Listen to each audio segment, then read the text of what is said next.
Hello दोस्तों, आज का हमारा विषय है इंजन वाल्व। आज हम इंजन वाल्व के बारे में जानेंगे कि कितने प्रकार के होते हैं, कौन कौन से होते हैं और इनका क्या कार्य होता है। तो चलिए शुरू करते हैं वाल्व से।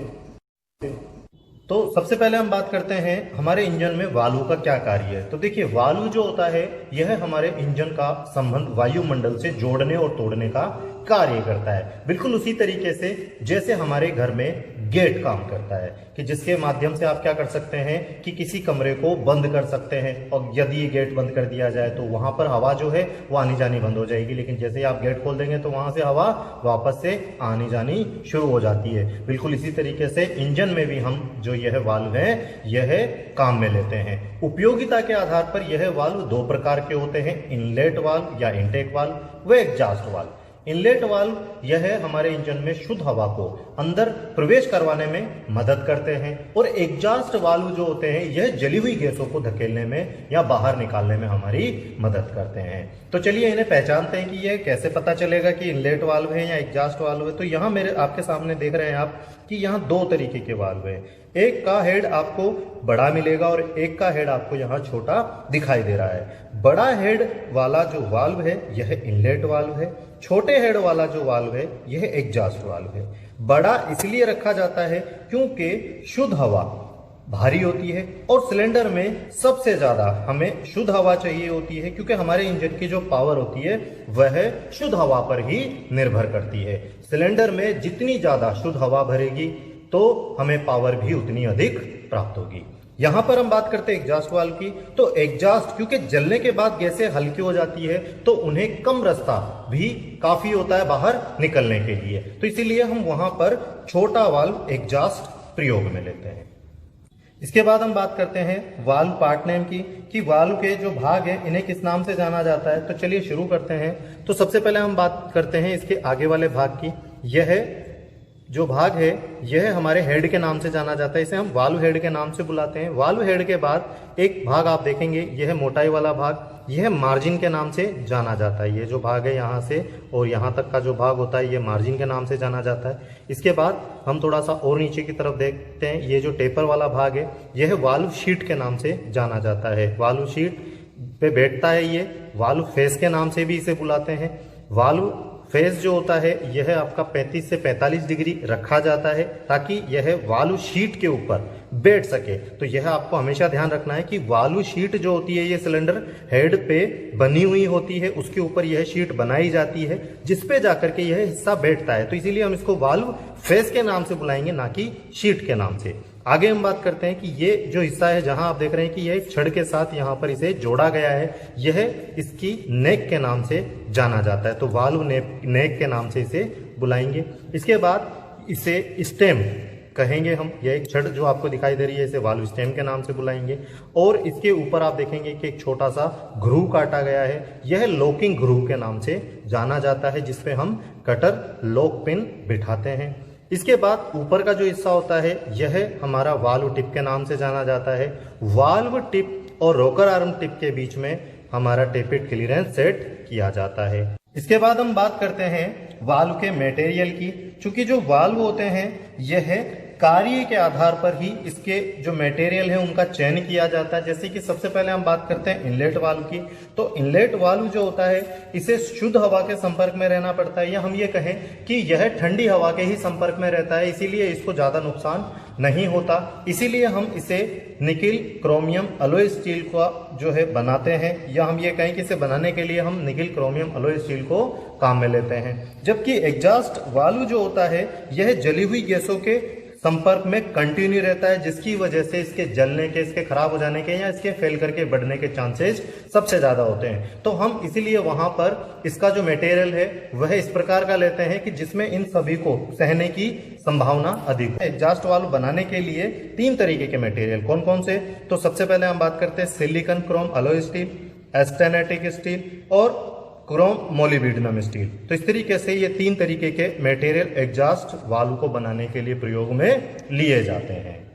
इसके अलावा कुछ हमारे एग्जॉस्ट वाल्व जो होते हैं यह सोडियम कूल्ड भी प्रयोग में लिए जाते हैं, जिसमें क्या किया जाता है कि बीच में जो इसकी स्टेम होती है इसमें ड्रिल करके इसमें सोडियम भर दिया जाता है, उसके बाद इसे जोड़ दिया जाता है और यह जो सोडियम होता है यह इस वाल्व को ठंडा रखने में मदद करता है। इस तरीके के वाल्व ऐसे इंजनों में काम में लिए जाते हैं जो काफी समय तक लगातार चलने होते हैं, तो उसमें इन वाल्वों के फैलने के या इनके जल जाने के बाद खराब होने के चांसेस अगर ज़्यादा हैं तो सोडियम कूल्ड वाल्वों का वहां पर उपयोग किया जाता है और इन समस्याओं से बचा जा सकता है।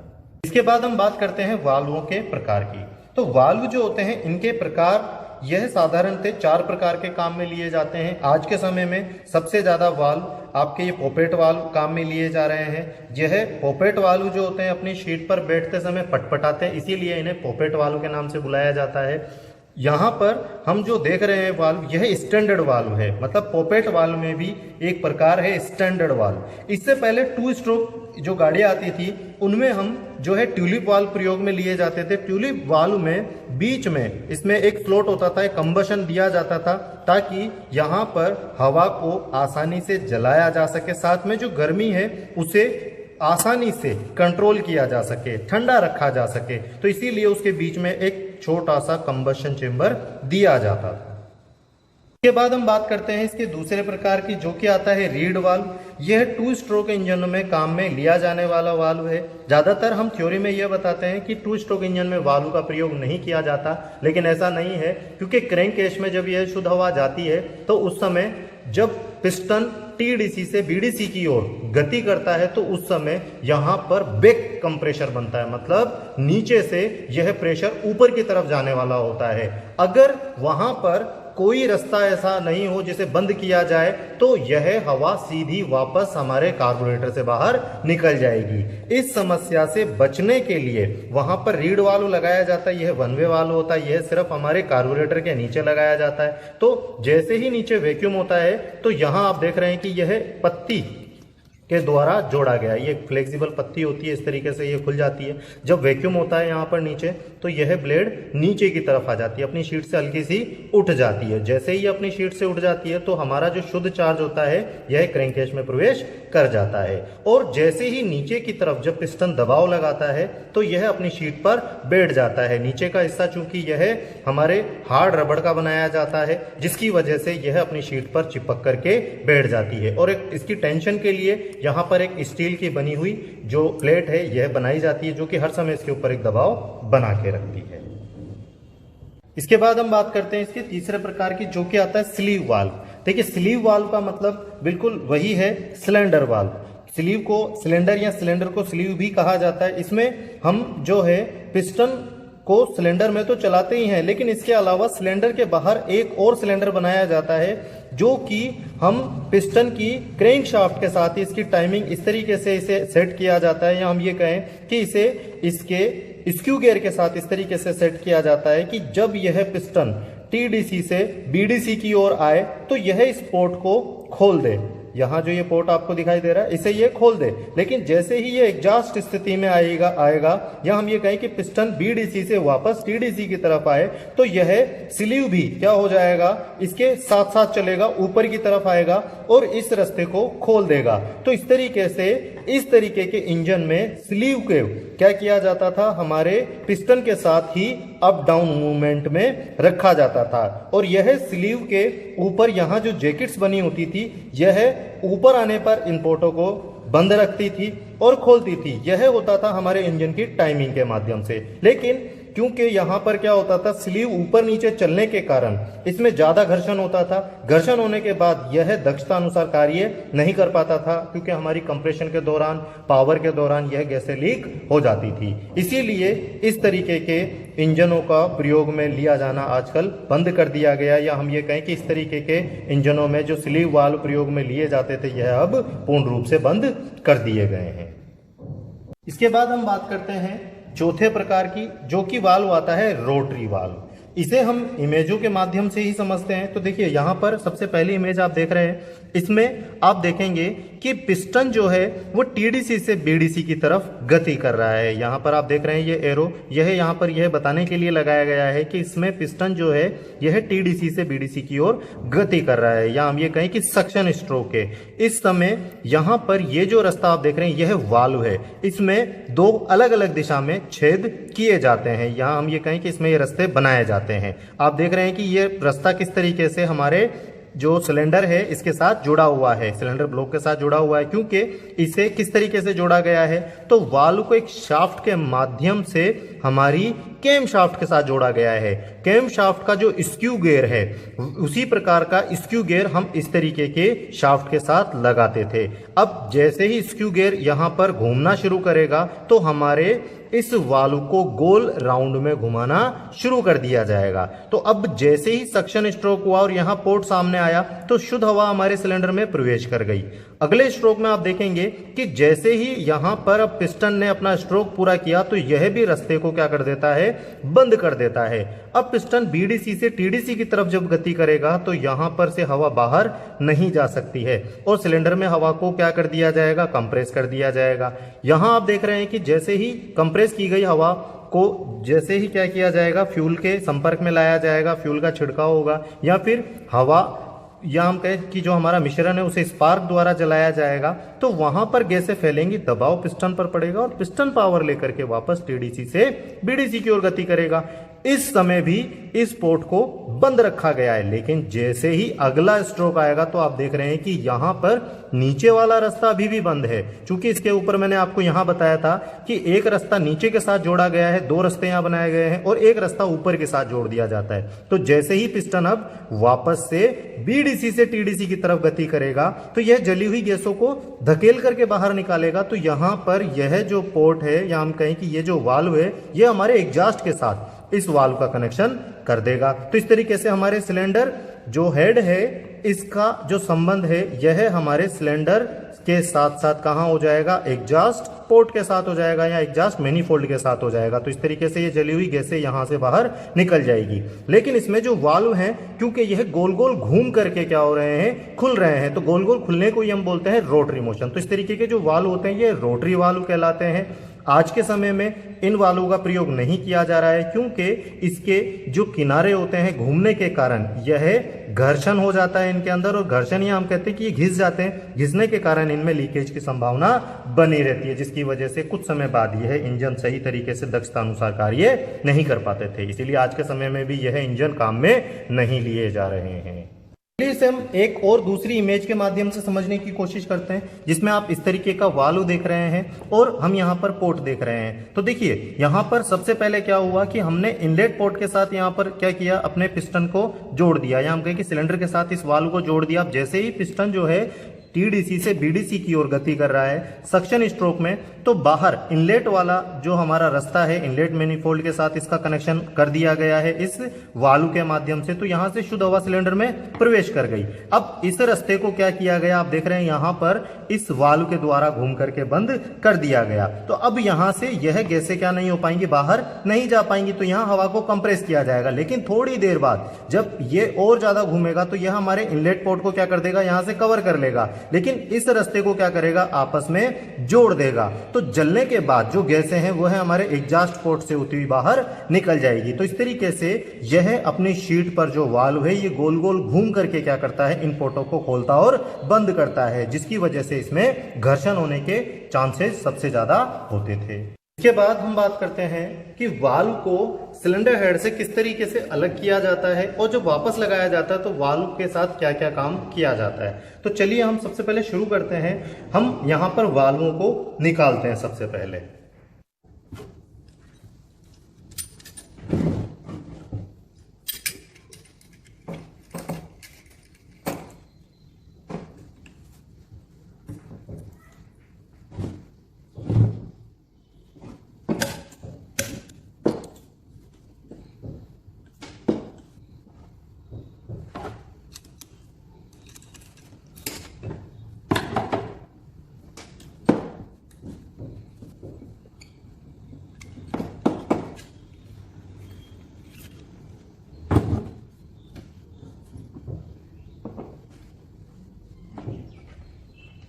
तो आपने यहाँ पर वाल्व को निकालने का तरीका देखा।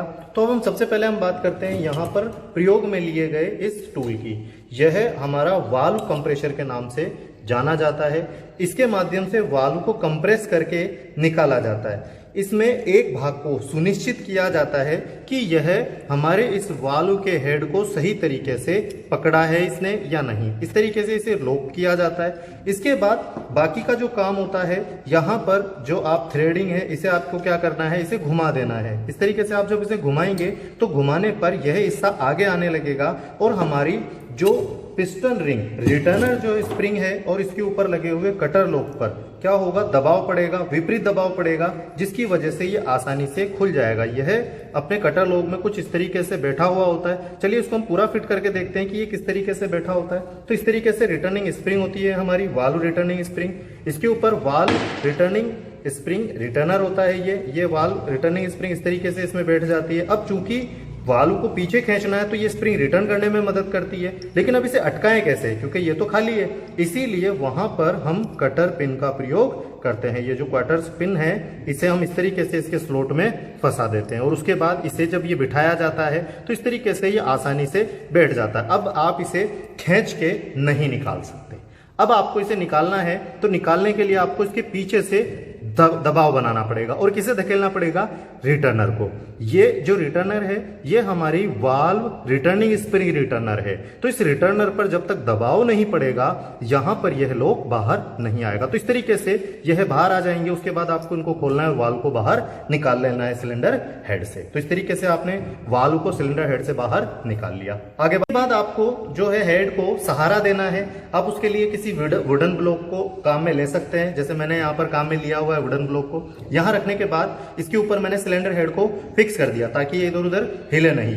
इसके बाद मैं जो है वाल्व शीट जो है इसे मैं वाल्व फेस के अनुसार क्या करूंगा, यहां पर बना दूंगा ताकि जब ये यहां पर बैठे तो इस तरीके से वहां पर अपनी शीट बना ले। अगर इसके लिए भी हम समझने की कोशिश करें तो देखिए इसमें हम क्या करते हैं, कुछ धारियां, जैसे कि हम अगर कहें तो इस तरीके से हमारे हाथ के बीच में जो गेप होता है इस तरीके का गेप हम क्या करते हैं, वाल्व शीट के ऊपर बनाते हैं ताकि जब ये अपनी शीट के ऊपर बैठे तो कुछ जॉइंट इस तरीके से बन जाए कि ऊपर की तरफ वाले हिस्से से जब हवा क्या होगी, कंप्रेस की जाएगी और इस तरीके से क्या होगा, ये राउंड में अपनी शीट पर जब पैक होकर के बैठेगा तो यहां से हवा के लीकेज होने की जो संभावना होती है वो ना के बराबर हो जाती है। तो इसी तरीके की शीट जो होती है हम वाल्व के फेस पर बनाते हैं। तो चलिए हम इसे ग्राइंड करके देखते हैं कि इसे ग्राइंड कैसे किया जाता है। तो उसके लिए आपको सबसे मुख्य चीज एमरी पेस्ट आपको लेना पड़ेगा। एमरी पेस्ट में दो तरीके के इसमें एमरिया होती है, एक फाइन होती है, आप जब देखेंगे तो यहाँ लिखा हुआ मिलेगा फाइन, और कोर्स।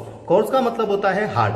यह स्टार्टिंग में सबसे पहले मतलब उसे जल्दी से आपको क्या करना है, फिनिशिंग देनी है, गहराई तक पहुंचाना है, तो आप उसके लिए कोर्स का प्रयोग में लेंगे पहली बार में।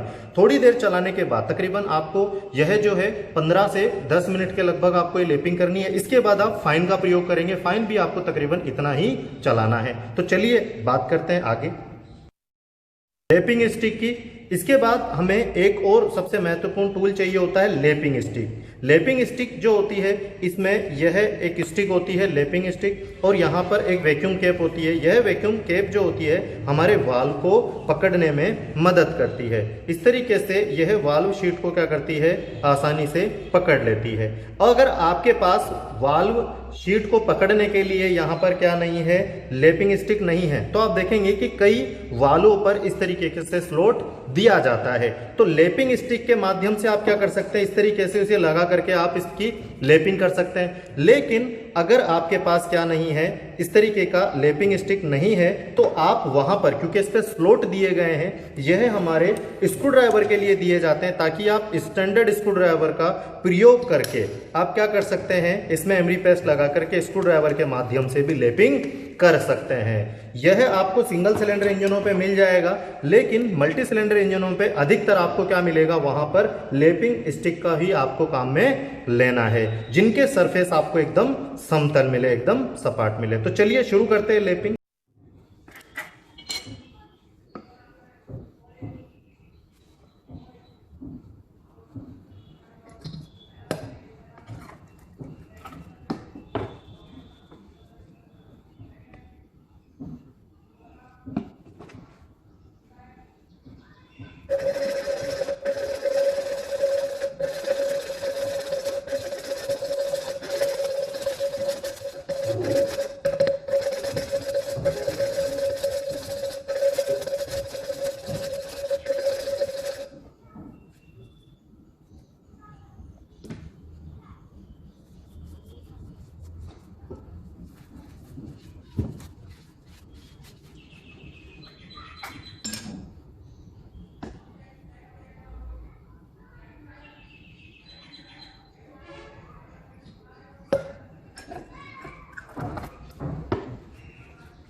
तरीके से हमने इसमें जो वाल्व लैपिंग है उसके लिए हमने कोर्स और फाइन दोनों तरीके के पेस्ट को काम में लिया है। ये एमरी पेस्ट होता है।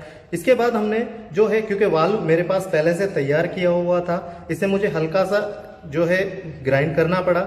ठीक है, वाल्व लैपिंग सिर्फ आपको बताने के लिए। अब आप इसके ऊपर थोड़ा ध्यान से देखेंगे तो आपको यहाँ पर यह शीट दिखाई देगी। तो चलिए हम थोड़ा सा इसे ध्यान से देखते हैं। यहाँ पर आप देखेंगे, आपको देखने पर मिलेगा कि यहाँ पर जो शीट है इसके ऊपर काफी बारीक लाइनें बन गई हैं।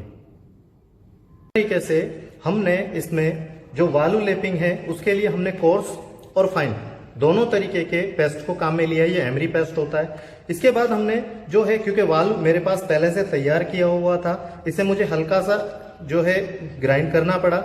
ठीक है, वाल्व लैपिंग सिर्फ आपको बताने के लिए। अब आप इसके ऊपर थोड़ा ध्यान से देखेंगे तो आपको यहाँ पर यह शीट दिखाई देगी। तो चलिए हम थोड़ा सा इसे ध्यान से देखते हैं। तो इस तरीके से आपको यहाँ पर देख रहे हैं आप कि वाल्व की जो शीट है ये आपको दिखाई दे रही है कि यहाँ किस तरीके से यह शीट बनी हुई है। यह गोलाई में है। इसी तरीके की जो गोल शीट है, ये जो आप यहाँ देख रहे हैं, इसी तरीके की जो शीट है ये हम हमारी वाल्व शीट के ऊपर भी देखेंगे। इसी तरीके की ये शीट बनाई जाती है। कहाँ पर? हमारे सिलेंडर के ऊपर। तो यहाँ आप देख रहे हैं कि किस तरीके से यह बारीक लाइनें बनी हुई हैं। इसी तरीके की बारीक लाइनें जो होती हैं हम वाल्व के लिए बनाते हैं। यही वाल्व शीट जो होती है ये तैयार हो जाती है और वाल्व फेस जो होता है इसके ऊपर एकदम सट करके बैठता है। तो इसी तरीके से आपने जो वाल्व लैपिंग की है वो आपकी सही हो गई है। यदि यह इस तरीके से एकदम साफ उभरी हुई लाइनें आपको दिखाई दे, इसका मतलब आपने जो अपने सिलेंडर हेड की वाल्व लैपिंग की है वो एकदम सही है। जब भी हम कभी सिलेंडर हेड को जब खोलते हैं तो उस समय हमेशा आपको क्या करना है, वाल्व लैपिंग के लिए यदि आप खोलते हैं तो आपको स्क्रैपर के माध्यम से इसकी कार्बन को भी इससे मुक्त कर देना है, जिसे डीकार्बोनाइजिंग कहा जाता है कि कार्बन को आपको स्क्रैपर के माध्यम से साफ कर देना है। क्योंकि यह जो हेड है यह पहले से साफ किया हुआ है। आपको बस स्क्रैपर को काम में लेना है और आपको इस तरीके से हेड को क्या कर देना है, क्लीन कर देना है। इसके ऊपर कार्बन जमा नहीं होने देना है। अगर कार्बन इसमें जमा रहेगा तो यह हमारे इंजन के अंदर अनावश्यक रूप से जगह घेरता है, जिसका प्रभाव सीधा हमारे इंजन में कंप्रेशन रेशो पर पड़ता है। वाल्व की बात करें तो देखिए, कुछ इंजनों में जो वाल्व होते हैं यह हमारे जरूरी नहीं कि हर सिलेंडर में सिर्फ 2 ही वाल्व मिले। कई सिलेंडरों में आपको 3 वाल्व भी मिल सकते हैं, 4 वाल्व भी मिल सकते हैं। जैसे आप यहाँ पर जो आप इंजन देख रहे हैं इसमें 4 वाल्व काम में लिए गए हैं, जिसे चलाने के लिए हमने एक ही रोकर आर्म का सहारा लिया है। इसमें आप देखेंगे कि कैम लोब एक ही 2 ही है। इसके अंदर रोकर आर्म के ऊपर हमने रोलर दिया हुआ है और यहाँ पर जो रोकर आर्म है इसके 2 मुंह बना दिए हैं जो कि एक साथ वाल्वों को खोलने में मदद करते हैं। तो इस तरीके से आपको हमारी गाड़ियों में ज़्यादा वाल्व भी मिल सकते हैं, मतलब वहाँ पर 2 एग्जॉस्ट वाल्व तो 2 इनलेट वाल्व। लेकिन अगर कहीं पर क्या है आपको 3 वाल्व मिल रहे हैं तो वहां एक तो क्या होगा, एग्जॉस्ट वाल्व होगा जो कि दिखने में आपको साइज में बड़ा होगा, लेकिन 2 वाल्व जो होंगे वो आपके इनलेट वाल्व दिए जाएंगे। इनलेट वाल्व क्योंकि छोटे होंगे लेकिन बड़े हो जाएंगे, तो डाया अगर उनका देखा जाएगा तो एग्जॉस्ट वाल्व से बड़ा हो जाएगा। क्योंकि आप यही सोचेंगे कि आपको स्टार्टिंग में ये बताया गया है कि छोटा वाल्व जो होता है वह एग्जॉस्ट का होता है और बड़ा वाल्व जो होता है वह